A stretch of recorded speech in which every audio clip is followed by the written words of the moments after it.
Good evening, everybody. Thank you for joining us. My name is Karli Barnett. We're here at the First Alert Desk, and we want to give you a rundown of some of the stories that we are working on tonight.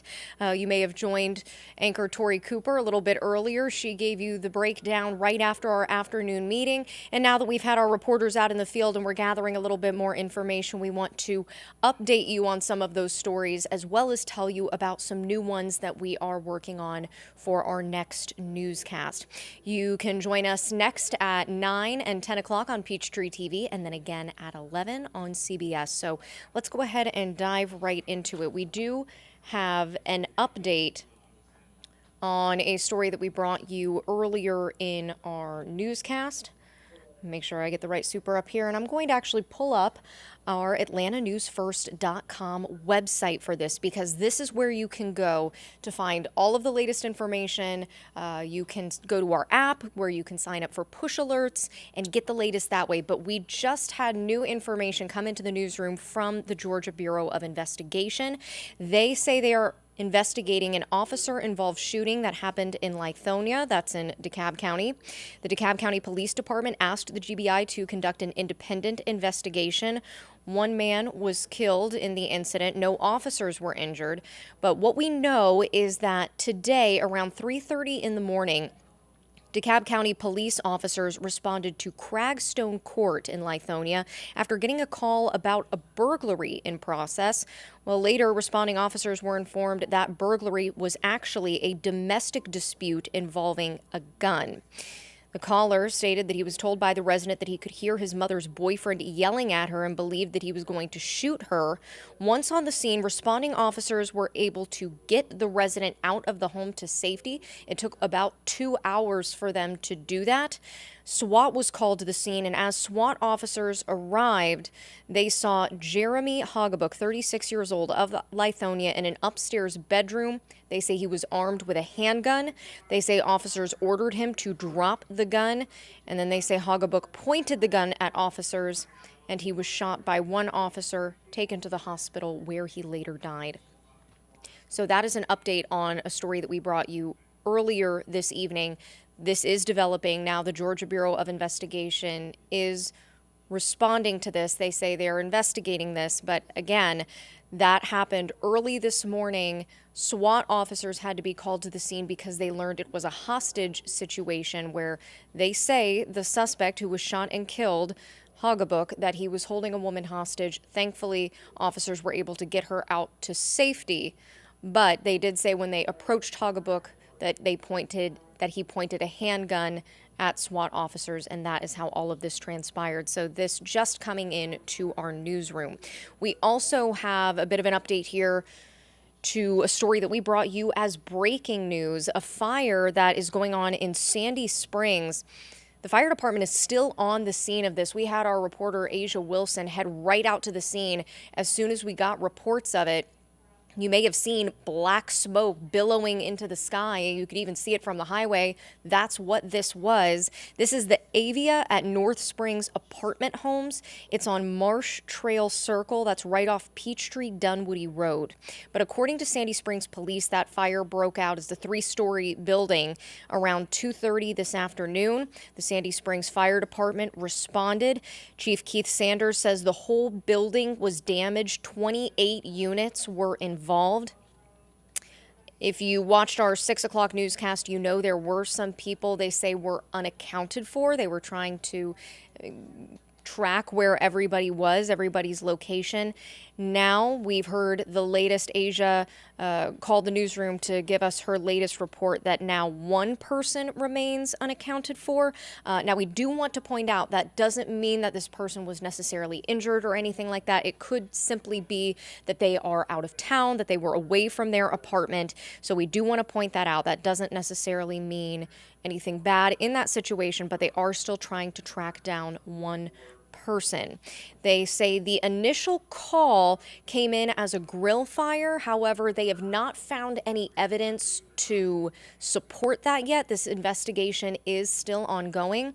We'll also take you to some video. This was a little bit earlier on the scene.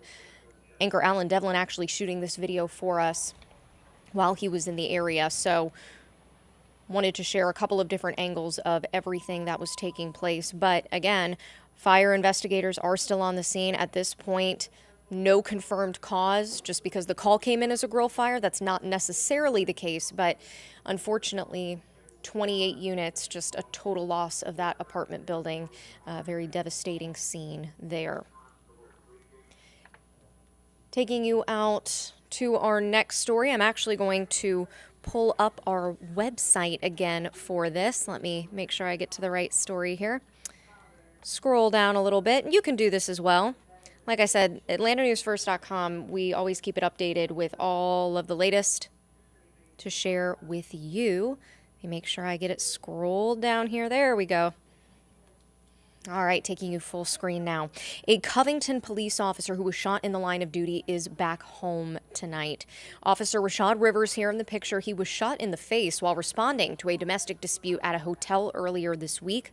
The suspect was shot by another responding officer and died at the scene. Officer Rivers had to have surgery at Grady Hospital to fix his jaw. He was just released this morning. We have a picture of him here. So glad to hear that the officer is doing okay. He still has a long road to recovery. However, he has been released from the hospital. He did have to undergo surgery to his jaw, but he is now out, and we are told that he is home tonight and recovering with his family. All right, of course, not losing sight of the fact that this is Memorial Day weekend, and many of us are enjoying perhaps vacations or a long weekend, but we also want to recognize the reason that we honor Memorial Day, and that's for the men and women who pay the ultimate sacrifice in service to our country. Reporter Bridget Spencer, she was at a ceremony today at the Georgia National Cemetery. I want to play her story for you now. Memorial Day means much more than just a 3-day weekend for Donna Hawkins.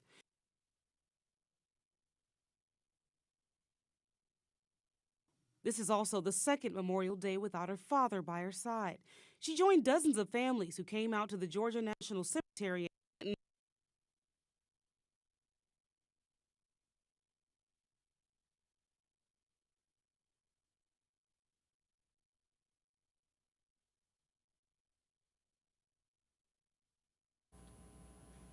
On Saturday. Hi, everyone. I want to take you back out here live. We're sorry about that. For some reason, it seems like the audio may be skipping on that video, but we're going to have that for you in just a little bit, just about an hour on Atlanta News First. And if you want to see that story, we have that for you on AtlantaNewsFirst.com. Sorry, guys. Hey, this is a little live TV magic for you there, but it's a great story and a beautiful service in tribute, again, to those who've paid the ultimate sacrifice in service to our country. Also want to take you to, this is a view earlier. It was a beautiful day. That's what we need for our long weekend, but there's a jazz festival happening this weekend. It's going on at Piedmont Park, and it actually runs through Monday. Thankfully, everybody had nice, good weather for it today, and we are hoping that that continues. Now, keep in mind, it is going to get a little bit breezier. We're going to have meteorologist Cutter Martin come up here in just a second to tell you more about that. But in the meantime, I'm going to go ahead and recap some of our top stories that we are working on for you tonight. Again, the GBI investigating an officer-involved shooting. It happened in Lithonia, which is in DeKalb County. They say that they responded early this morning, initially to a call of a burglary. They later found out, they say it was a domestic situation. They say they learned that a woman was being held inside the home against her will for almost 2 hours before she was able to get out. SWAT officers responding to that scene, they were able to get into the home and made contact with a Jeremy Hoggabook, 36 years old. They say that Hoggabook pointed a gun at officers, and that's when an officer shot and killed him. So the GBI is investigating this officer-involved shooting. Also, an update to the fire taking place at a Sandy Springs apartment building. This is the Avia at North Springs apartment homes. That's right off Peachtree Dunwoody Road. 28 units completely destroyed in this fire, and fire investigators still on the scene trying to figure out exactly what happened. Also, a Covington police officer who was shot in the line of duty earlier this week. We have a positive update. He was released from the hospital today. He had to undergo jaw surgery, but he is back home tonight. And again, something that you might be able to check out this weekend is the Jazz Festival. It's one of the largest free jazz festivals in the whole country, and they say it's a celebration of music, culture, and art. And we are hoping that the weather sticks around for that. Thankfully, like I said, it was a beautiful day. They had a first alert in the forecast in the beginning, but then they took that out of there, and thankfully we wound up having a gorgeous day. And to tell you more about it, let's go ahead and send it over to First Alert Meteorologist Cutter Martin. All right, Cutter, no pressure, but we've got a lot to get to this weekend. So how's the weather going to hold up for the rest of the weekend? It's going to be pretty decent. Even a cool breeze. Calendar says late May, feeling a little more like late March out there this evening. It was absolutely stunning today. And nice weather continues this evening. In fact, even nicer now than it was earlier. So an evening to get outside and to enjoy any opportunity you have to get outside, even just an evening walk. Go ahead and do it. It's absolutely stunning. We'll take a look from the Atlantic building, so Atlantic Station area, looking back to the north. And you can see there in the distance, we do have some clouds kind of on the horizon there. May not be able to see it on your monitor, but kind of a lower... slightly darker cloud span there. That's probably Kennesaw Mountain there in the far distance. And that's about all we have. Again, mostly dry out there. It is a very nice. Temperatures cooling off. We made it into the mid and upper 70s this afternoon. And then we really began to cool off this evening as the breeze picked back up, as the north and east wind also, as a whole, not just the occasional gust, but the constant wind picking up a little bit as well, as the area of low pressure that was kind of really soaking and deluging, for lack of a better term, the southeast coast has now basically made landfall, so to speak, as a non-tropical area of low pressure, and is beginning to move inland. That's going to spread gustier breezes, at least for the next 2 hours, into the forecast, also bring a greater chance of rain and some cooler temperatures into the forecast here through the evening into early tomorrow morning.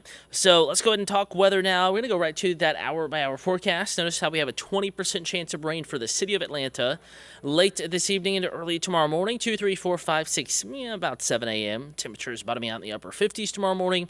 Winds actually at their gustiest now. You can see the trees moving behind the weather graphic. It is a little gusty out there with temperatures back in the low to mid 60s, 9, 10 o'clock in the morning. And as nice as it is in Atlanta, as clear as it still is across the city, there is a little bit of moisture out there. Again, we're tracking some rain moving into Widener, moved through Clark and Oconee counties.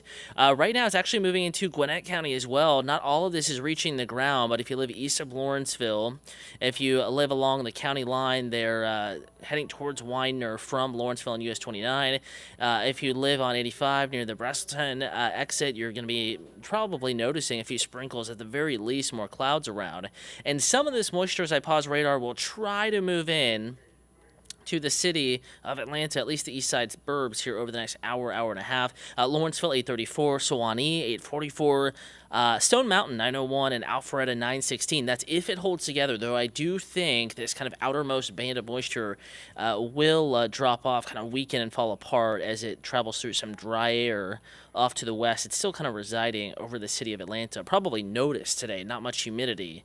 The air is very dry. Putting radar back in motion, expanding the view. There's that area of low pressure. Still technically not on land. Not tropical, though. There is that spin tracking off to the north.